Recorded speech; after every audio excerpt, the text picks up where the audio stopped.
tardes, ¿cómo están? Bienvenidos y bienvenidas a esta nueva masterclass. Para que se queden tranquilos de que hay audio, si alguno no está escuchando me avisa por el chat, ¿sí? ¿Qué tal, Florencia? Bienvenida nuevamente. ¿Qué tal? ¿Cómo va? Bien. Gracias. Buenas tardes a todos. Sí, se escucha bien, me dicen. Bueno, buenísimo. Bueno, hoy hoy vamos a dar comienzo a la parte 2 de este ciclo que denominamos transmisión sucesoria de las empresas de familia. Y bueno, y hoy vamos a estar hablando sobre las herramientas que ofrece el derecho sucesorio que permiten incorporar a las nuevas generaciones sin desproteger la empresa.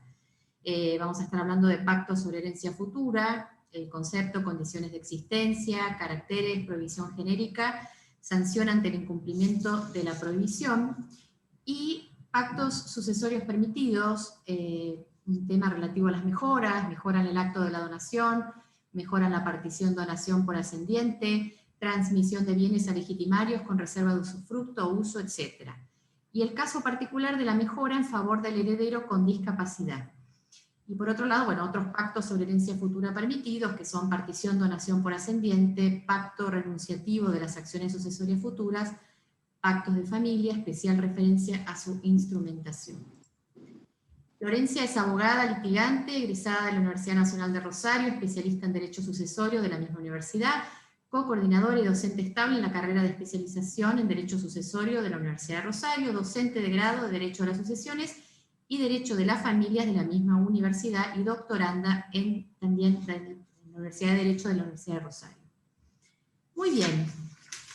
Bueno, la voy a dejar a Florencia para que dé su clase. Quédense tranquilos que el PowerPoint después se los vamos a enviar. Es un PowerPoint de varios slides, así que, digamos, no hace falta que tomen demasiada nota porque después van a tener el acompañamiento del PowerPoint para retomar aquellos puntos que vimos o que vamos a estar viendo en el día de hoy.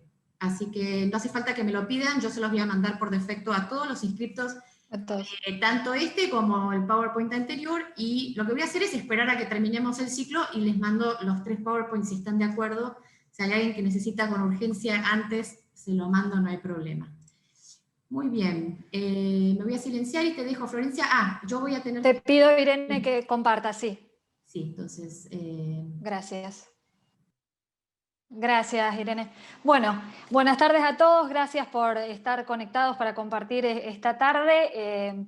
Voy a tratar de ir un poco más lento y detenerme en cuestiones, porque hay varios fallos también para analizar, pero en detenerme en cuestiones teóricas relativas a los pactos excepcionalmente permitidos, que son los que nos permiten planificar, y en este contexto de la transmisión sucesoria de las empresas de familia, necesariamente a ellos vamos a tener que recurrir para poder planificar correctamente esta transmisión. En primer lugar, quiero referirme o explicar a qué nos referimos, ahora sí, pasame, Irene, la primera, cuando hablamos de transmisión sucesoria de las empresas de familia. Puede ser, según el momento, por muerte o incapacidad del fundador o de aquel de los miembros de la familia que detentaba el liderazgo, o por su retiro, y según la naturaleza puede ser sucesión en la gestión de la empresa familiar o sucesión en la propiedad, que puede ser justamente la forma de suceder que tenemos en nuestro derecho, por actos entre vivos o por mortis causa.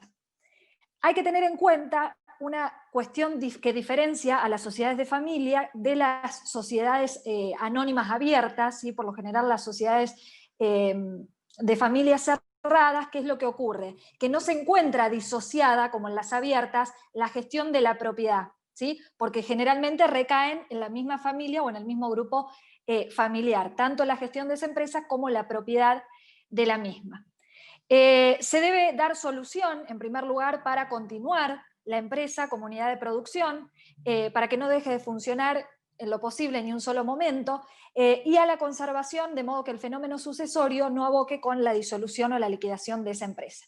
Como ya vimos en la clase anterior, el Código Civil y Comercial otorga mayor autonomía, mayor juego, mejor dicho, a la autonomía de la voluntad en todas estas cuestiones. Seguimos ahora sí y vemos cuáles son los conflictos comunes en las empresas de familia. Uno de los primeros que podemos mencionar es la continuidad en el proceso generacional. acá reviste mucha importancia, y lo vamos a ver el próximo martes, el protocolo de familia, como instrumento que permite planificar la sucesión de la empresa, las políticas de remuneración, la distribución de resultados, intercambios de acciones, entrada de nuevos miembros, situaciones de crisis matrimoniales o de convivencia de parejas si formaban parte de esa empresa de familia. Otro de los conflictos es el estancamiento de la evolución de la estructura organizativa inicial, y las soluciones para esos conflictos las encontramos en la transformación, en la fusión o en la escisión. Conflictos entre los miembros de la familia y funcionarios que no son familiares. Para evitarlos debe haber claridad en la definición de los roles de quienes actúan dentro de la empresa familiar, imponiendo la necesidad de garantizar la formación profesional para acceder a los cargos gerenciales. Es decir, en este otro de los conflictos, como mencionaba, son entre los miembros de la familia y los funcionarios que no son familiares. Para evitarlos debe haber una claridad en la definición de los roles de quienes actúan dentro de la empresa, imponiendo la necesidad de garantizar la formación profesional para acceder a los cargos gerenciales y de gestión en concreto. Lo que mencionaba anteriormente es que no necesariamente porque el heredero deba heredar al causante, que es el fundador de esa sociedad, necesariamente se tiene que incorporar a la sociedad, porque si no está formado, no está capacitado para llevar adelante esa empresa, lo más conveniente es eventualmente celebrar un pacto, como vamos a ver ahora, del 10-10, compensar a ese heredero y que formen parte de la sociedad aquellos que realmente se encuentran capacitados para llevarla adelante, porque lo contrario va a significar seguramente la quiebra de esa sociedad. Y la pérdida de competitividad, que es un aspecto de índole económica, pero debe ser tenido en cuenta, ya que generalmente proviene de una deficiente estructura organizativa y de la ausencia de profesionalismo que puede derivar tanto en la pérdida de clientela como en la pérdida de cuota de mercado. Seguimos ahora sí con la siguiente. Entonces, las soluciones que traemos, hoy me voy a referir solamente a las del derecho sucesorio y de familia. Para diferenciarlas, dentro del derecho sucesorio tenemos los pactos sucesorios relativos a mejoras, otros pactos permitidos que vamos a ir explicando en detalle, y en el derecho societario tenemos la limitación a la libre transmisibilidad de las cuotas o acciones, diversas formas de composición del órgano de administración, los acuerdos parasociales, formas de reestructuración, mejor dicho, de la empresa familiar, y para abordar todo esto de manera completa, digamos, a través de un contrato marco, tenemos el protocolo de familia, ¿sí? Esto lo vamos a ver todo lo específico del derecho societario el martes próximo. Entonces ahora vamos a introducirnos, seguimos Irene, con las herramientas que ofrece el derecho de sucesiones y de familia.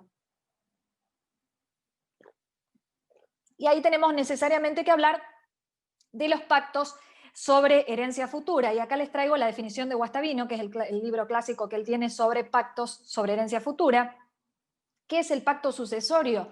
Es el contrato cuyo objeto es el todo o parte de una herencia futura y cuyo contenido concierne a su organización o a un aspecto de esa organización por referir a reglas de distribución de la herencia o a otras cuestiones sucesorias.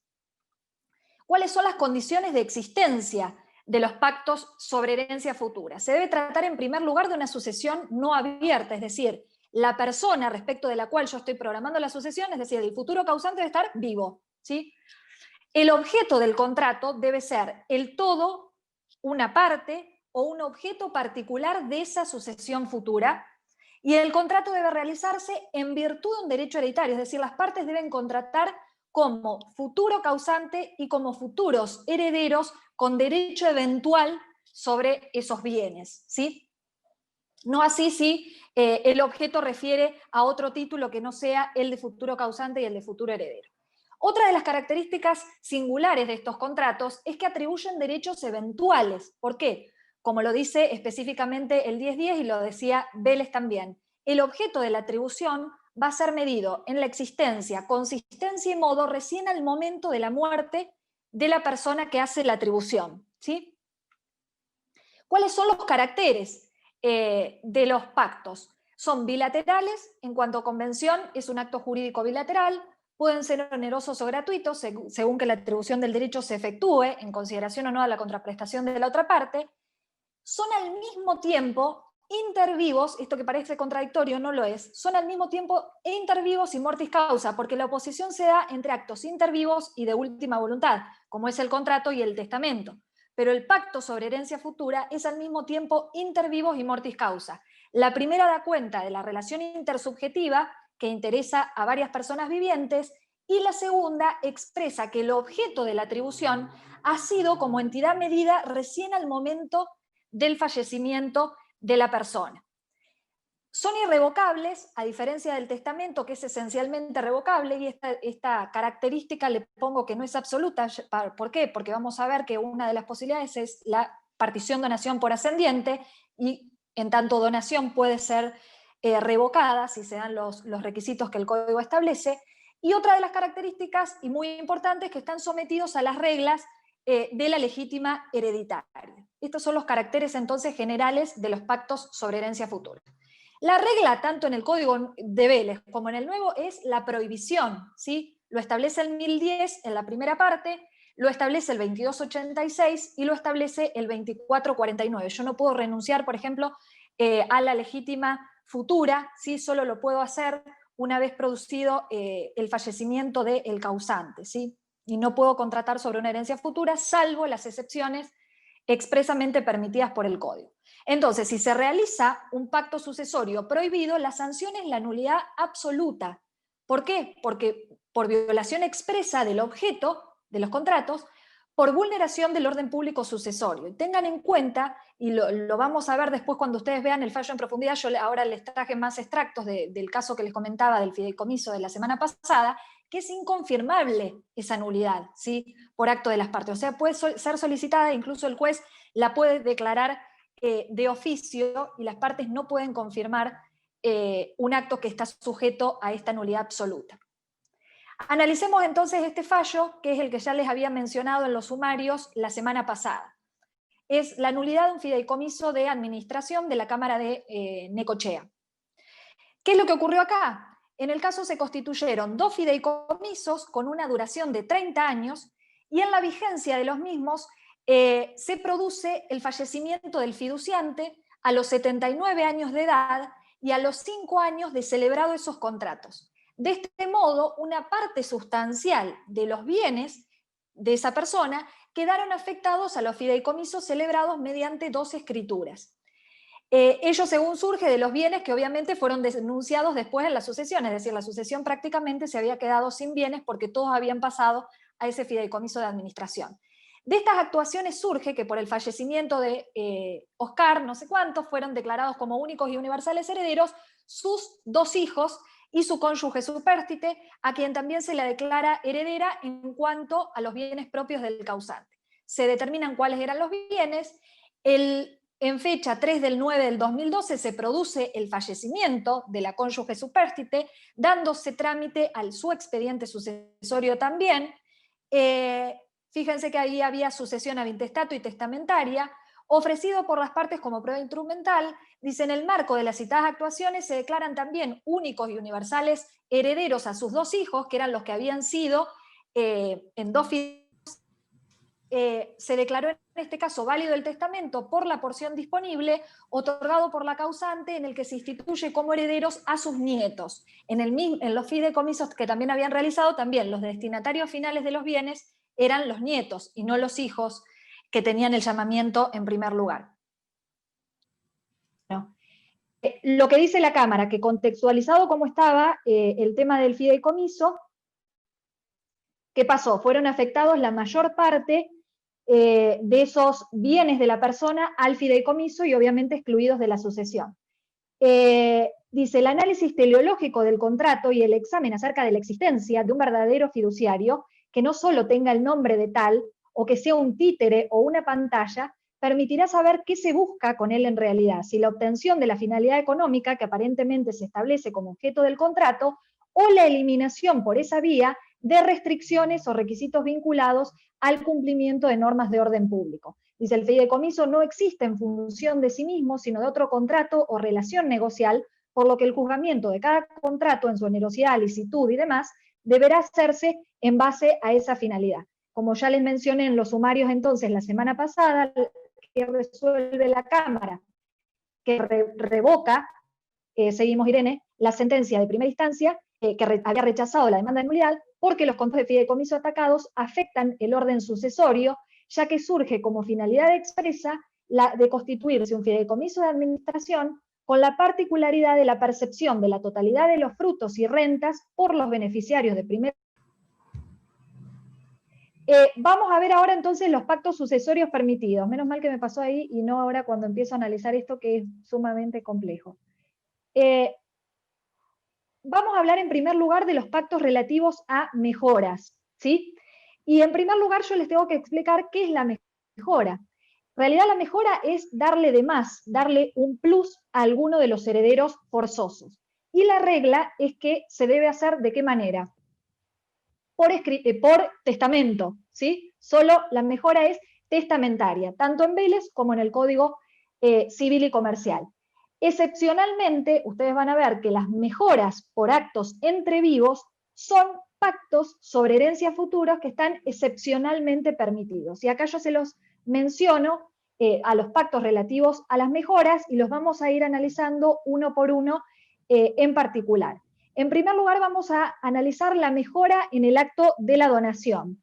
Y seguimos entonces con las personas obligadas a colacionar. Yo les voy a poner un ejemplo sencillo. Si mi padre hoy me realiza, yo tengo hermanos y mi padre tiene cónyuge. Si hoy me realizo una donación de un bien y no dice nada en ese acto de donación, al momento de su fallecimiento, mis hermanos y mi madre me van a poder demandar a mí por colación. ¿Para qué? Para que yo compute el valor de lo que recibí en vida como adelanto de herencia y lo impute en mi porción hereditaria o hijuela en la sucesión de mi padre.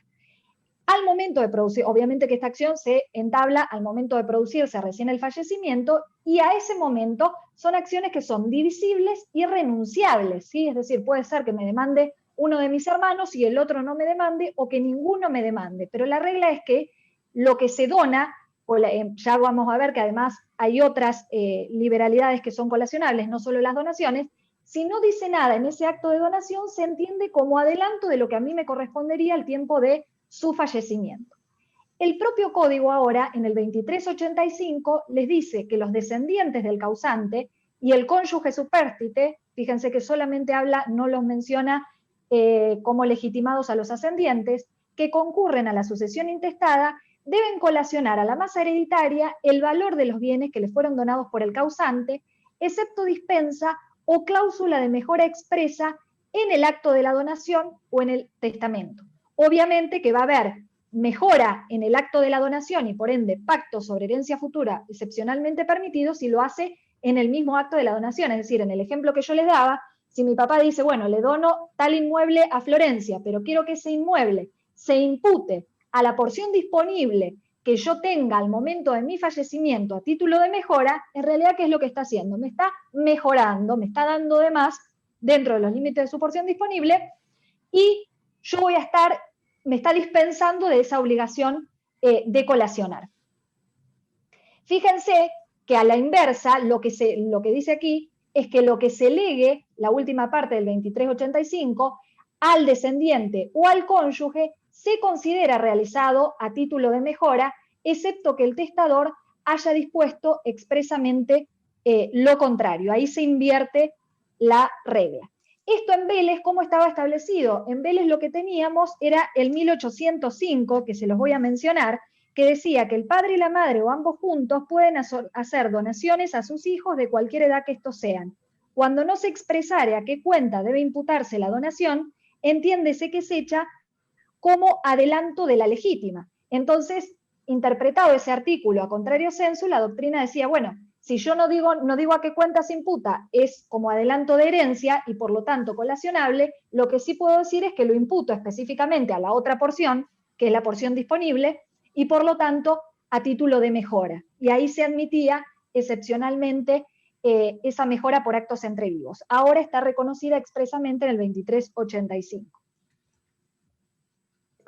Como les mencionaba recién, no solo las donaciones están sujetas a colación, sino que conforme lo menciona el 2391, y algo que ya venía reconociendo la jurisprudencia y la doctrina, también se deben colacionar los beneficios recibidos a consecuencia de convenciones hechas con el difunto que tuvieron por objeto procurarles una ventaja particular, salvo que circunstancias, que haya dispensa y lo dispuesto para el heredero con discapacidad en el 2448. Seguimos entonces y vamos a ver este fallo reciente, que es bastante complejo de analizar por las cuestiones que fueron planteadas, pero hay que tenerlo muy en cuenta para el ejercicio de la profesión. ¿Qué es lo que pasó acá? Les pongo como título, es que se obliga a la hermana unilateral a colacionar. ¿Cuáles son los antecedentes? Una señora deduce acción de colación contra su hermana unilateral, pretendiendo colacione a la sucesión del causante, quien resulta ser padre de ambas, la fracción de campo ubicada en el partido de Azul, o en su defecto el valor de la misma. Al exponer los hechos en los que sustenta su reclamo, afirma que en septiembre del año 82, su hermana unilateral, que en ese entonces tenía 7 años de edad, procedió a la compra de la mentada fracción de campo, representada en ese acto por el padre de ambas, en detrimento de los derechos del accionante, ya que se recurrió a tal modalidad con el objetivo de dejarla fuera de la herencia por resultar la actora hija extramatrimonial. ¿Cómo se resuelve en primera instancia? Se hace lugar a la demanda de colación y se condena a ingresar a la sucesión el valor del bien identificado catastralmente y demás. ¿Qué es lo que ocurre? Y acá corro un poquito para poder leer bien. La demandada apela y el meollo a resolver en autos pasa por determinar si los actos particionarios realizados en el sucesorio del padre de las partes, que fueron posteriores al inicio de esta acción de colación, y si los mismos tuvieron la virtualidad de poner fin a la misma, tal como lo sostiene la demandada en la contestación de su demanda y lo redita al expresar agravios. Fíjense las fechas en las que ocurrieron los hechos para ver si efectivamente se interpreta que estos actos particionarios habían sido, se podían entender como renuncia a esa acción de colación. El 30 de marzo del 2016 se dicta declaratoria de herederos, se declaran herederas a la cónyuge supérstite y a las 2 hijas. En febrero del 2017 se celebra una audiencia donde se determinan cuáles son los bienes de esa sucesión. Allí dicen las herederas que los bienes inmuebles del acervo hereditario consistían en 3 bienes propios y 2 bienes gananciales, todos del Partido de Azul. El día 30 del 6 del 2017 se aprobó el Cuerpo General de Bienes, nunca se establecieron valores reales de los bienes ni en el sucesorio ni en particiones extrajudiciales. Fíjense lo que ocurre acá. El día 28 de diciembre del 2017 se celebran varios actos jurídicos instrumentados en la escritura pública que se acompaña al proceso de colación, no a la sucesión, donde se reparten por escritura pública, justamente, parten los bienes de manera netamente extrajudicial. Y recién, el 11 del 6 del 2018, es decir, con posterioridad a esos acuerdos particionarios realizados, promueve esta heredera acción de colación, ¿sí? Pero esto no es lo que plantea su hermana como defensa, porque si lo hubiera planteado correctamente, no procedía a la colación. Fundamentos de la Cámara. Dice, esta reseña de actos jurídicos y procesales que se fueron sucediendo en el marco de los 2 procesos vinculados y también en sede no judicial, porque se hizo por escritura pública esas particiones, deja a las claras que todos los actos de naturaleza particionaria en los que la actora fue parte en sentido estricto y por tanto sus efectos la alcanzaban de modo directo, fueron anteriores al inicio del presente proceso de colación. Dice, la demandada podría haber invocado esa circunstancia temporal para sostener ¿qué cosa? No procedía a la colación, la imposibilidad de accionar por colación posterior a la partición, a menos que la heredera no donataria no tuviera conocimiento de la liberalidad al momento de acordar la partición. Sin embargo, no fue esa la defensa, sino que ella planteó como defensa otros actos particionarios que se hicieron en la sucesión, no esos realizados en escritura pública. La jueza de Cámara entiende que es imposible realizar un análisis económico de la totalidad de la situación porque nunca se han acompañado ni denunciado valores reales de los bienes, sino fiscales, cuando hubo la oportunidad de hacerlo. Seguimos, Irene, con el siguiente. La misma redacción del escrito que la demandada alega y fue presentado en el expediente sucesorio. Siempre actuaron tanto la hermana unilateral como su madre con un único patrocinio, y tenía por finalidad realizar la partición entre ellas, ya que la restante coheredera, que es la que interpone la acción de colación, ya le habían sido adjudicados los bienes integrantes del acervo hereditario que le correspondían, de modo que la actora no era parte en esa nueva partición. Pero ¿qué es lo que pasa? En esa nueva partición que hacen dentro del sucesorio, su hermana unilateral demandada y la madre de esta última, hacen agregar por los abogados un otro sidigo a esta heredera que había interpuesto la acción de colación, haciéndole a ella prestar conformidad con esa partición. Entonces, la jueza de cámara que vota en primer término dice que la transacción es de interpretación restrictiva, lo cual lo dice expresamente el Código Civil y Comercial, que la voluntad de renunciar no se presume, ya lo había dicho con anterioridad, la defensa que debería haber planteado la accionada no la planteó como correspondía, porque los actos se refirió a los actos particionarios realizados en el sucesorio y no a los que habían sido realizados por escritura pública. Dice, cabe acudir a otras valiosas pautas hermenéuticas, seguimos, que es el título preliminar, que el fundamento de la colación, ¿cuál es? Es restablecer la igualdad entre los herederos, ¿sí? Ello de por sí ya importa evaluar la procedencia de la acción con un criterio amplio, en la medida, claro está, en que el heredero no donatario no haya actuado de qué forma, de mala fe, ni obrado en manifiesta contradicción con sus propios actos.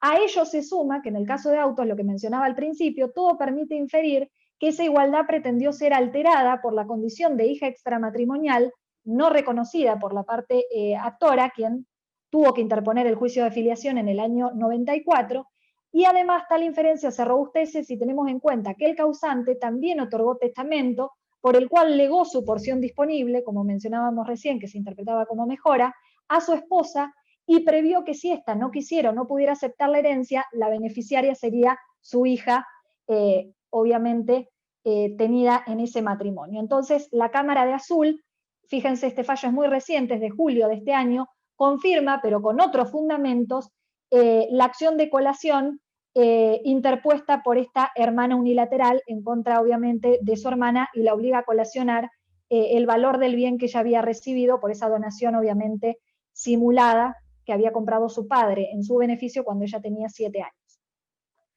Vamos a ver ahora este artículo que es bastante complejo. Y acá tenemos dos pactos. Este 2461 era el 3604 de Vélez. Lo que tienen que tener en cuenta con este artículo es que no solo que tiene dos pactos excepcionalmente permitidos, los vamos a analizar por separado, porque la primera parte refiere a una mejora por actos entre vivos, y el segundo párrafo refiere a un pacto renunciativo a las acciones sucesorias futuras, sino que si se dan las condiciones de este artículo, se debe aplicar el mismo, pero es de interpretación restringida. Fíjense lo que dice. Si por actos entre vivos a título oneroso el causante transmite a alguno de los legitimarios la propiedad de bienes con reserva de usufructo, uso o habitación o con la contraprestación de una renta vitalicia, se presume iure de iure, es decir, sin admitir prueba en contrario, la gratuidad del acto y la intención de mejorar al beneficiario. Sigue diciendo el artículo. Fíjense cómo es. Actos entre vivos a título oneroso. Es un acto que en apariencia es oneroso, pero la ley presume, sin admitir prueba en contrario, que es gratuito. ¿Por qué? Porque lo imputa a la porción disponible a título de mejora. Sin embargo, dice, se deben deducir del valor de lo donado las sumas que el adquirente demuestre haber efectivamente pagado. Hay autores que consideran que esto, bueno, dice, no, entonces la presunción no es iure de iure, sino que admite prueba en contrario, porque si yo puedo demostrar que efectivamente algo pagué, se admite la presunción en contra. Consideramos que no debe ser interpretado así, y ya vamos a ver a lo que tiende esta aclaración. Y fíjense lo que dice, el valor de los bienes debe ser imputado a la porción disponible y el excedente es objeto de colación. En realidad esto de que es objeto de colación es un error de las fuentes que había tomado en su momento Vélez y que no se rectificó, lamentablemente, porque si hay mejora, y obviamente dispensa de la obligación de colacionar, si igualmente se excedió esa porción disponible, no obstante la dispensa de la colación, el exceso que afectó la legítima hereditaria, por ese exceso procede la reducción y no la colación. Pero bueno, el artículo quedó redactado así y habla de colación. Y el segundo pacto, que es un pacto renunciativo, es que esa imputación, dice, y esta colación no pueden ser demandadas por los legitimarios que consintieron en la enajenación, sea onerosa o gratuita, con alguna de las modalidades indicadas. Esto lo voy a analizar con posterioridad cuando veamos en concreto este pacto. Ahora voy a analizar en primer lugar el primero que refiere a la mejora por actos entrevidos. Tengan en cuenta esto, acto que en apariencia es oneroso, pero la ley es la que presume, sin admitir prueba en contrario, que el acto fue simulado y que por lo tanto lo que quiso hacer, y las dos presunciones que admite, que no admiten prueba en contrario y que establece la norma son que es una liberalidad y que la intención del causante fue la de mejorar a ese legitimario. Y esta es la aclaración que les hago respecto a la posibilidad que tiene aquel legitimario que efectivamente algo pagó, que se le va a descontar eso que efectivamente haya pagado. Esto se tiene en cuenta ¿a qué efectos? A los efectos del cálculo de la porción disponible, es decir, de ver qué parte ingresa dentro de esa porción disponible a título de mejora y el resto deberá ser colacionado conforme lo indica el 2461. Pero deben darse, vuelvo a repetir, los requisitos del artículo. Es un acto que en apariencia es oneroso y la ley presume que es gratuito, porque si el acto fuera ostensiblemente gratuito, es decir, una donación con reserva de usufructo, no se aplica este artículo 2461, ¿sí? Y ahora lo vamos a ver con los casos de jurisprudencia que traigo, que algunos están bien resueltos y otros no, justamente por confusión en la aplicación de este 2461. Veamos entonces algunos fallos. Transmisión de bienes a legitimarios, este es de junio del año pasado, de Goya Corrientes. Acá entablan acción de simulación y colación. Dice, corresponde confirmar parcialmente la sentencia apelada en lo referente al rechazo de la acción de simulación intentada, es decir, no hubo simulación, dado que el actor no ha logrado probar que las partes del negocio encubrieron una donación. En cambio, se hace lugar a la apelación en relación a la acción de colación en el sentido que está establecido en su caso en el 3604, que el 2461 hace las veces ahora en el Código Civil y Comercial, según el cual la ley presume sin admitir prueba en contrario la gratuidad de la enajenación a título oneroso y con reserva de usufructo entre la futura causante y dos de sus herederos forzosos, por lo que los afectados en su legítima deben ocurrir ante el proceso sucesorio y colacionar el bien en los términos, en ese caso era del 3604. Es decir, que la ley presume, sin admitir prueba en contrario, que ese acto es gratuito y habilita al heredero forzoso diezmado en su legítima a colacionar en el proceso sucesorio. Tengan en cuenta, al momento, y esto lo vamos a ver con los próximos fallos, que si yo lo que quiero, lo que no admite prueba en contrario a este artículo es demostrar que el acto fue efectivamente oneroso, porque la ley esa prueba no la admite salvo en el sentido de decir, bueno, yo efectivamente algo pagué, pero igualmente, pese a la apariencia de onerosidad, se imputa la porción disponible a título de mejora, y lo que exceda de esa porción disponible va a ser objeto de colación, como dice la primera parte del 2461, ¿sí? Ahora, si yo quiero salirme de este artículo, porque pese a que le dieron apariencia de onerosidad, es decir, aparentemente entraba dentro de este artículo, pero en rigor yo logro y puedo probar la simulación y que ese acto en verdad, probada la simulación, encubre una donación, si yo logro probar la simulación y sale a la luz el acto a título gratuito, ¿qué regla opera? La regla que les mencionaba con anterioridad. Si hay colación, la regla es justamente si hubo una donación, se presume que fue adelanto de legítima y por lo tanto colacionable. Vamos a ver cómo resuelven estos casos. Fíjense, esta es la Cámara de Apelaciones Civil y Comercial de Mercedes de abril de este año. Simulación plantean, ¿no? Y acá es la actora la que invoca erróneamente la aplicación del 3604. Dice, corresponde admitir la acción de simulación de la escritura de compraventa de un inmueble y considerar dicho acto como una donación e imputarse a la porción disponible de la herencia, es decir, y colacionarse el excedente. Si yo logro probar la simulación y sale a la luz que el acto fue una donación, es colacionable, no se aplica el 3604 ni el 2461.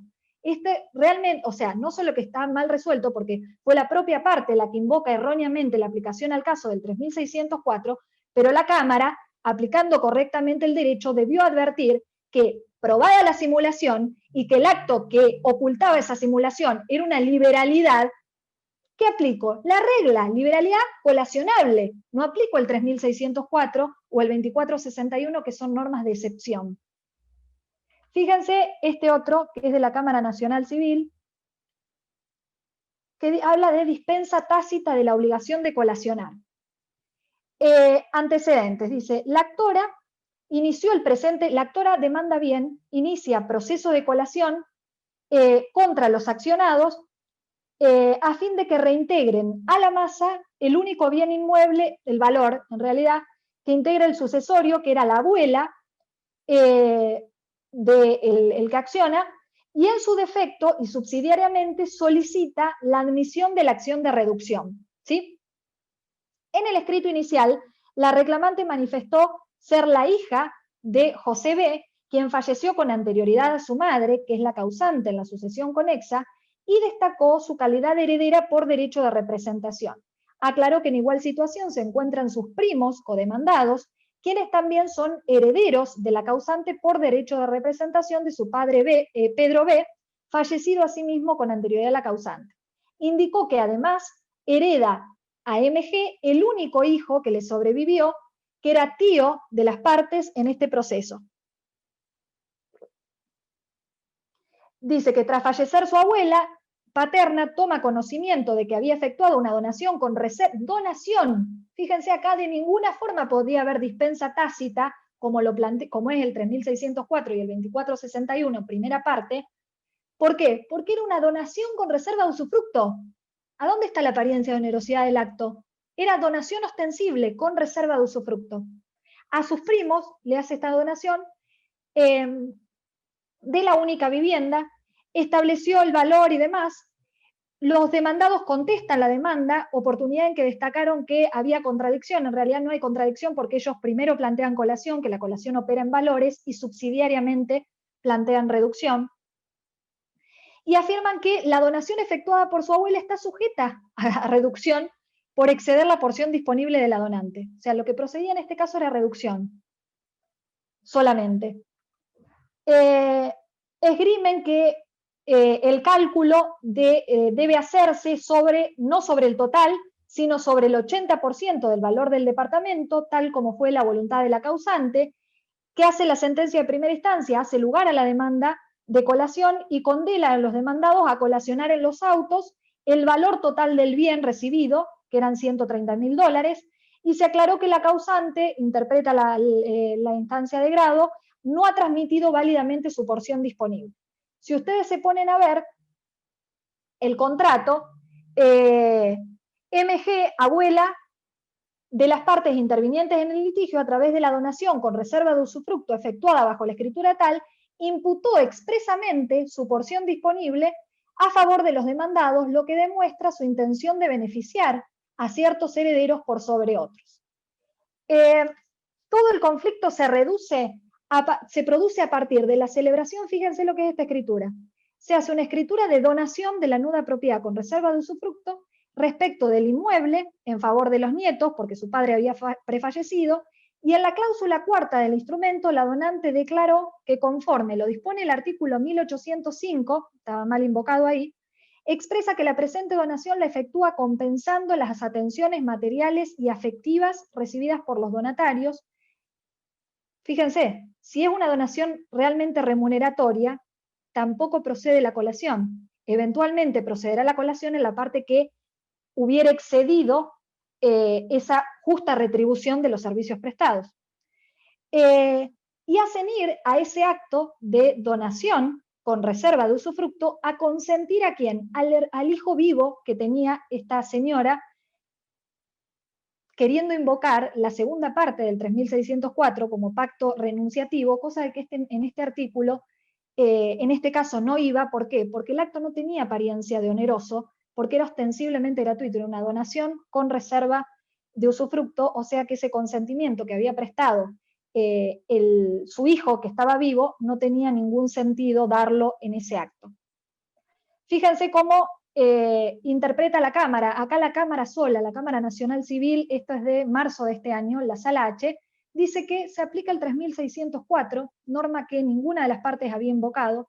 Dice que, pese a considerar que es un caso anómalo, y en los casos en que se debe aplicar, dice, así analizado exhaustivamente este caso, advierto que no se encuentra discutida la procedencia de la colación, sino el monto por el que debe efectuarse. De la propia lectura del instrumento de la donación surge expresamente que se encuentran reunidos los requisitos necesarios para que funcione la dispensa tácita de colación referida, y aclaró expresamente que la donación se debe imputar a la porción disponible.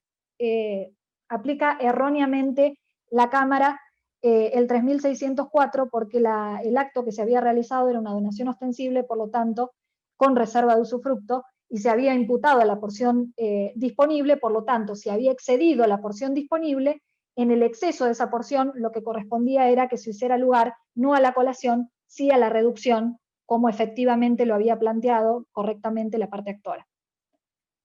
¿Qué ocurre con la mejora en favor del heredero con discapacidad? Esto es un artículo muy interesante que trae el Código Civil y Comercial,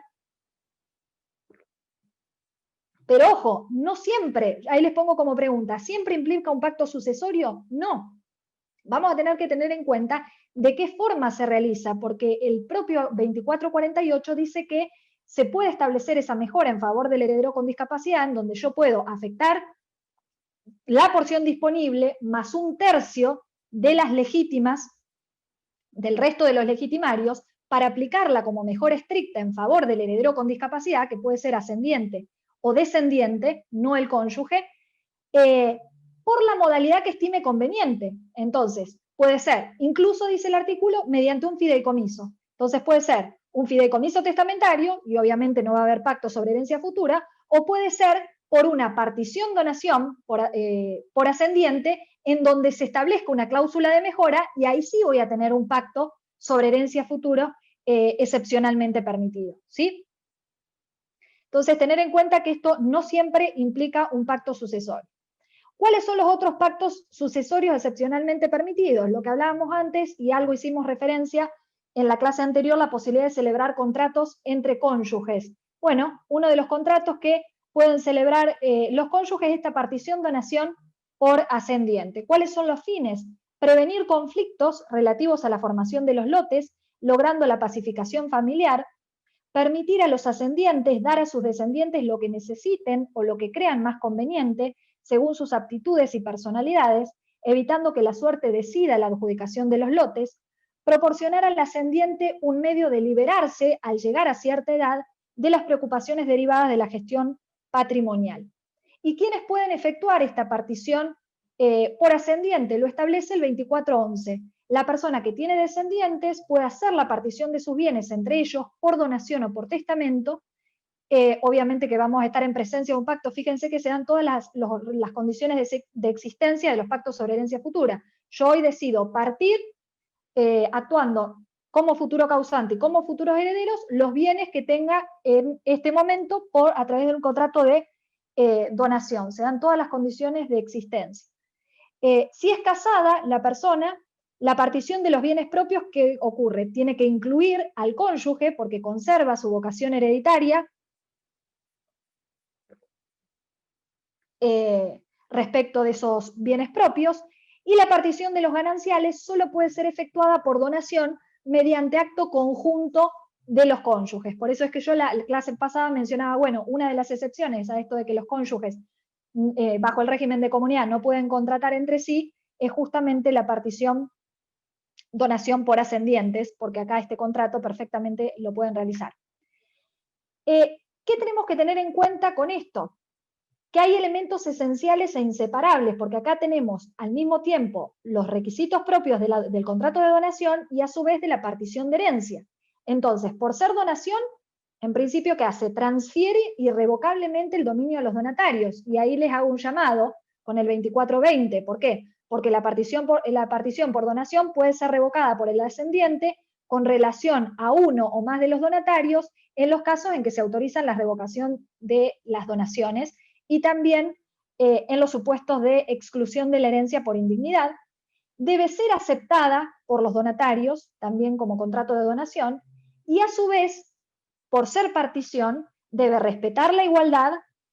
Existe garantía de dicción entre los donatarios, justamente para que se respete esa igualdad de la partición, y el descendiente omitido en esa partición por donación o el hijo póstumo van a contar con acción para resguardar sus derechos, obviamente si fueron omitidos en ese contrato o nacieron con posterioridad a la celebración del mismo.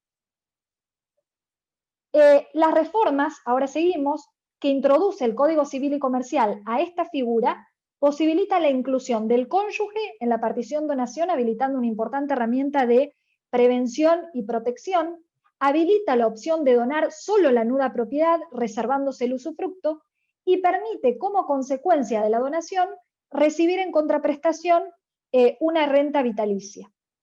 Acá les traigo un breve comentario de Moretti, que habla de sociedades anónimas de familia y la extensión del usufructo de acciones, porque justamente como estamos hablando de instrumentos a los fines de la transmisión sucesoria de las empresas de familia, tenemos que tener en cuenta este contrato de donación de acciones con reserva de usufructo. Y acá dice que se han venido pronunciando voces de estímulo y protección para esta operatoria, especialmente pergeñada para la llamada categoría de sociedades familiares. Mediante ese recurso técnico, los fundadores, ¿qué hacen? Aspiran a verse oportunamente sustituidos por descendientes que velarán por la exitosa perduración de sus creaciones, y por eso es frecuente que al llegar a cierta edad decidan donarle sus acciones. Pero como ansían por una parte asegurar sin desmedro sus ingresos habituales y por la otra retener la conducción, por lo menos hasta adiestrar a esos sucesores, tales donaciones generalmente por anticipos de herencia deben realizarse con reserva de usufructo y específicamente también de derechos políticos que aseguren una conducción avesada y prevengan la ineficacia que deriva de la inexperiencia. ¿Sí? Ténganlo en cuenta, esto lo prevé la propia Ley General de Sociedades en el 218. Y fíjense acá, este caso que les traigo de abril de este año es el rechazo de una venia judicial supletoria. Esto también hay que relacionarlo con lo que hablamos la charla anterior. ¿Y qué ocurre aquí? Se deniega la autorización solicitada por una persona, que era el cónyuge, que estaba separado de hecho, incluso, él quería suplir el asentimiento de su cónyuge, quien tenía restringida su capacidad, para donar determinados bienes gananciales a favor de los hijos del matrimonio, y dice, no se observa el beneficio real que redundaría para la causante, pero no como si hubiera fallecido, sino que era la persona que tenía restringida su capacidad, verse desapoderada del derecho sobre los bienes gananciales por donación de los mismos en favor de sus hijos, aun cuando se insista en el compromiso alimentario que asumirán los hijos, y aun cuando pueda hablarse de la futura solvencia de estos últimos, si se accediera a esta medida, debido a la falta de previsión de las futuras conductas humanas y los avatares de la vida en general. O sea que tanto el defensor acá estuvo de acuerdo y el juez no vio posibilidad alguna de otorgar esta venia judicial supletoria a los fines de hacer la donación de los bienes gananciales y suplir el asentimiento de ese cónyuge que no podía darlo en favor de los hijos. Acá vuelvo al 2461 y es otro pacto y les pongo el signito de interrogación. ¿Por qué? Algo similar establecía el 3604. Recuerdan que la primera parte del 2461 yo les dije, esa enajenación que se hace con reserva de usufructo, uso, habitación, con el cargo de una renta vitalicia, la ley presume, sin admitir prueba en contrario, que hay mejora, se imputa la porción disponible y hay una liberalidad. ¿Sí?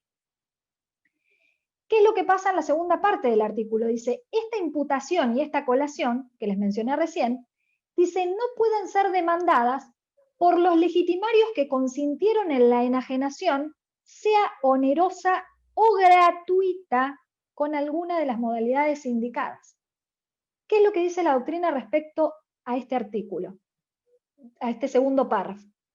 Hay algunos que dicen, no, acá hay un error, porque si estamos hablando de la primera parte de la apariencia de onerosidad del acto, que la ley presume gratuito, bueno, no, solamente en ese acto, si yo presto, van el resto de los legitimarios a consentir en ese acto, están renunciando a las acciones sucesorias futuras. Y otra doctrina dice no.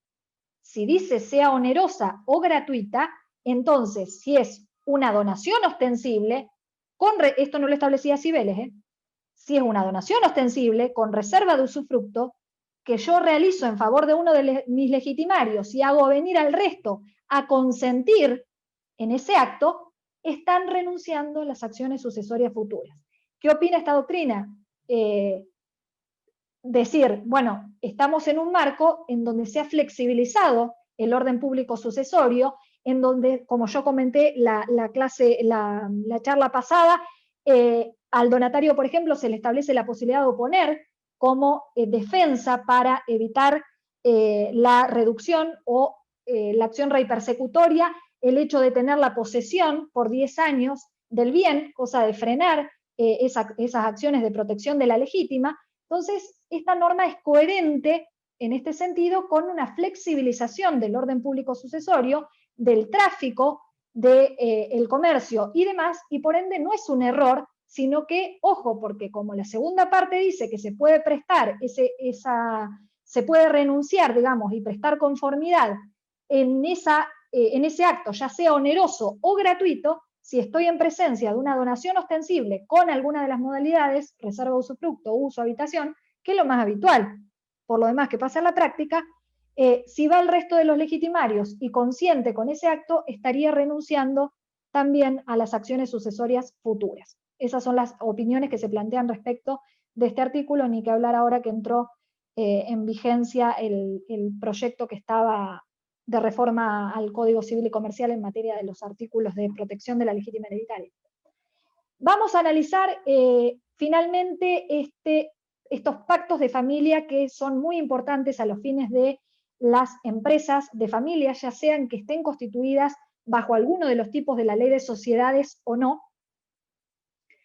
Fíjense que lo establece el 1010 en la parte de contratos. La primera parte, el primer párrafo del 1010, lo que hace es reeditar lo que decía Vélez de la prohibición de los pactos sobre herencia futura, y en esta segunda parte establece como excepción estos pactos relativos, como dice, a una explotación productiva o a participaciones societarias de cualquier tipo, con miras a qué? A la conservación de la unidad de la gestión empresaria o a la prevención o solución de conflictos.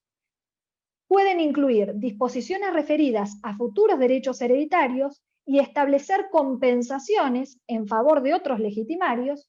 Estos pactos van a ser válidos sean o no parte el futuro causante y su cónyuge. Fíjense esto, y ahora les voy a decir las implicancias que esto puede tener, si no es parte el futuro causante, si no afectan la legítima hereditaria, los derechos del cónyuge, ni los derechos de terceros. Entonces ahora vamos a ver, esto es una novedad. Estos pactos tienden principalmente a prevenir o solucionar conflictos propios de las transmisiones a las empresas de familia, evitar la destrucción de la pyme por conflictos familiares o por no poder financiar compensaciones a legitimarios que no trabajan en la empresa y que no se quieren incorporar, ¿sí? Vamos a desmenuzar un poco el 1010. El objeto establece expresamente explotación productiva, familiar, informal o participaciones societarias de cualquier tipo, ¿sí?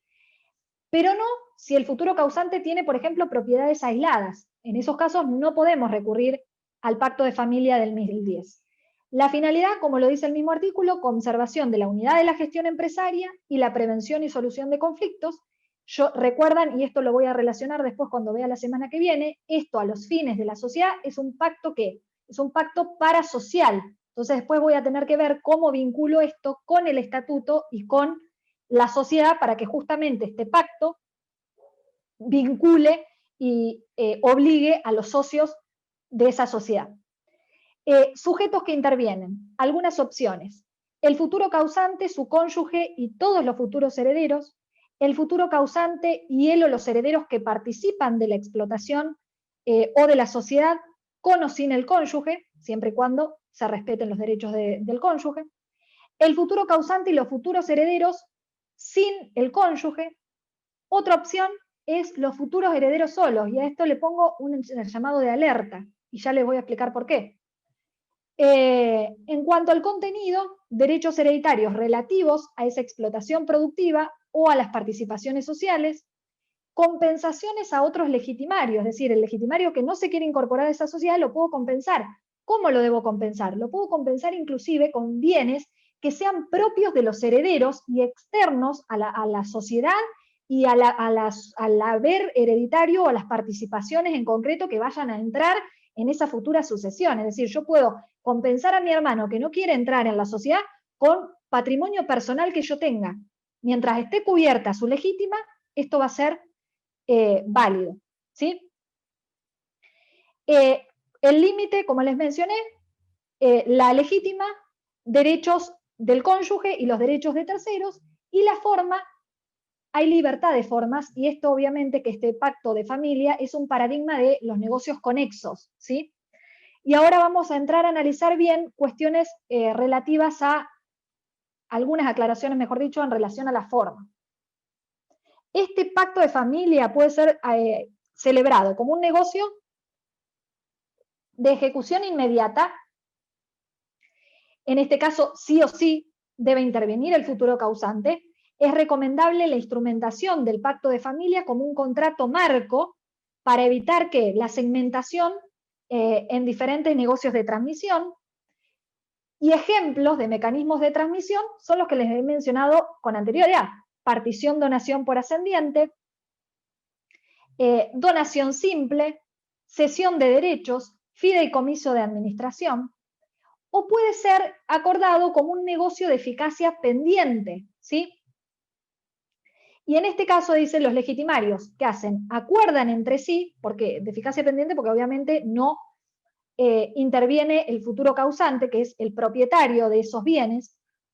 Los legitimarios acuerdan entre sí, sujetos al fallecimiento del causante, obviamente que está sujeto a una condición suspensiva, la atribución preferencial, patrimonial, perdón, de una empresa o su gestión con las consiguientes compensaciones económicas.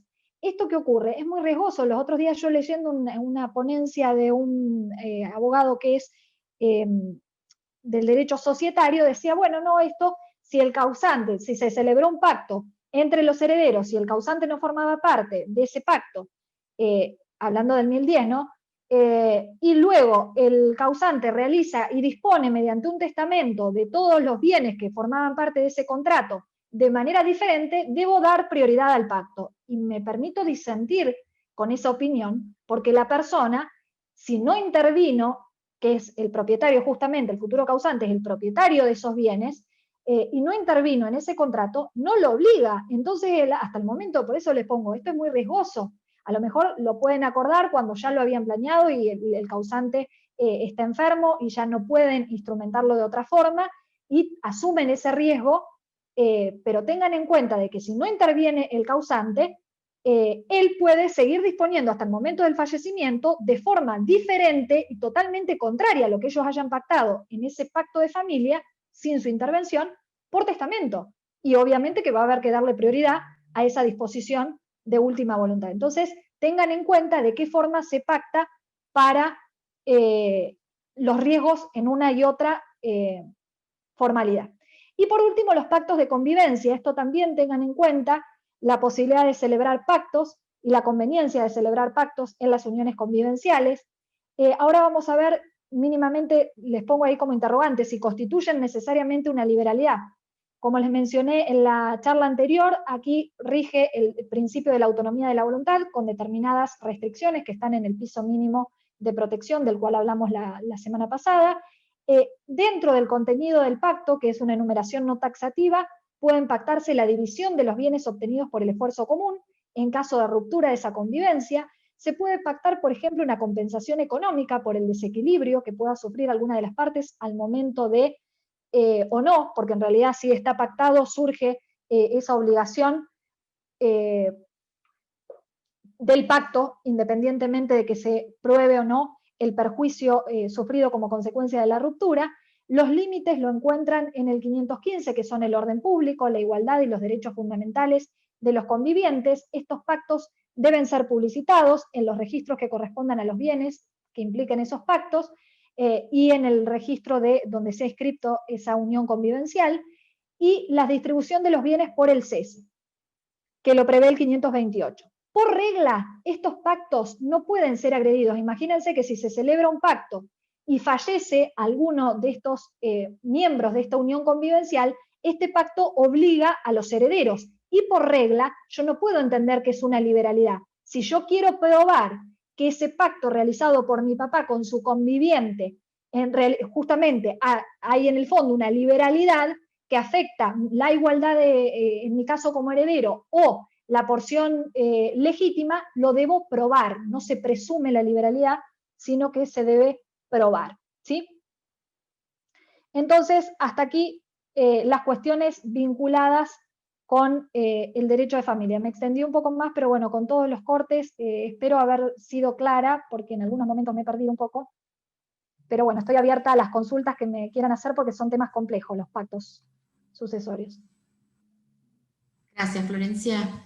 Bueno, abrimos si quieren.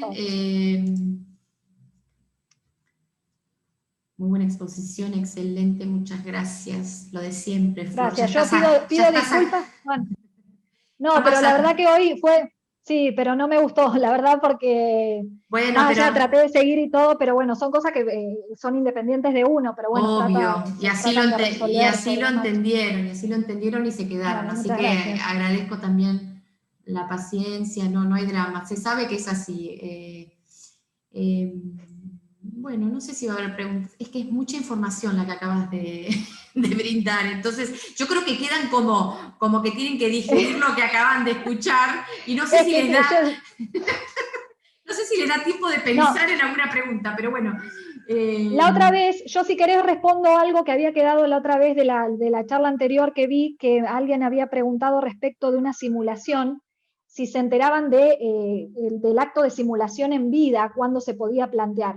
En realidad, si yo me entero, por ejemplo, que hoy mi papá le realizó una venta a mi hermano que está simulada y en realidad encubría una donación que va a afectar mi igualdad, yo me tengo que quedar así, lamentablemente de brazos cruzados. ¿Por qué? Porque en vida no tengo acción, porque mi derecho a ese respeto de la igualdad o a ese respeto de la legítima me nace con el nacimiento del causante.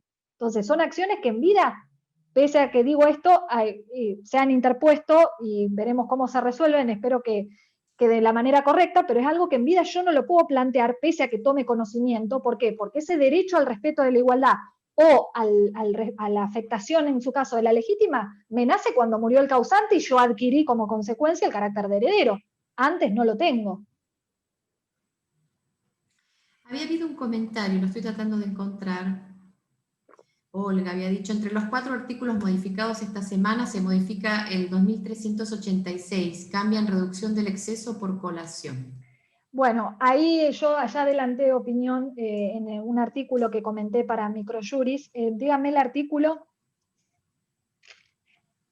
Respecto del proyecto, para mí había, si lo querían sacar, había que hacerle ciertas modificaciones, porque así como está, además que es como limpiar de una las acciones de protección de la legítima hereditaria sin tratar el tema de fondo, que es esto, si legítima hereditaria sí o legítima hereditaria no, porque si yo le quito los efectos reipersecutorios, como se hace ahora a esta acción de reducción, si el donatario se insolventa, me quedo sin poder proteger la legítima hereditaria.